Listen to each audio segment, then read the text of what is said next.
మంత్రి. మరి ఆ రోజు కేసీఆర్ గారే వేరు, రేవంత్ రెడ్డి గారే వేరు. వాళ్ళ దూరదర్శన్ రిపోర్టరు ఆడ టెలికాస్ట్ కవరేజ్ కోసం పోతే ఆయన చంపేశారు నక్సలైట్లు. మరి ఆ రోజు కేసీఆర్ గారు ఎందుకు మాట్లాడలే, ఈ సంఘాలు ఎందుకు మాట్లాడలే, రేవంత్ రెడ్డి ఎందుకు మాట్లాడలే? అరే వరంగల్ సామా జగన్మోహన్ రెడ్డి మా కార్యకర్తను చంపేసారు, జాతీయ జెండా ఎగరేసి చంపేసారు, అప్పుడు ఎందుకు మాట్లాడలే? వీళ్ళు హౌస్వన్ గౌడ్ చంపేసారు, అప్పుడు ఎందుకు మాట్లాడలే? రామన్న గోపన్న చంపేసారు, అప్పుడు ఎందుకు మాట్లాడలే?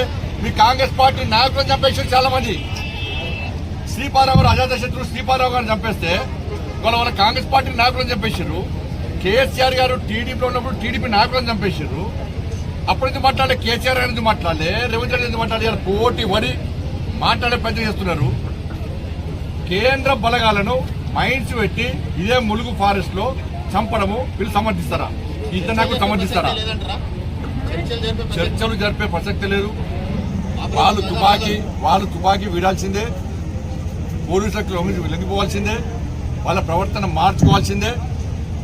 అది నిషేధిత సంస్థ, ఆ సంస్థతో చర్చ జరిపే సందర్భమే రాదు. ఈ సంఘాల నాయకులు కూడా వాళ్ళు చేసినటువంటి అరాచకాలకు వీళ్ళు హిందువులు ఎందుకు స్పందించారో సమాజం. Thank you.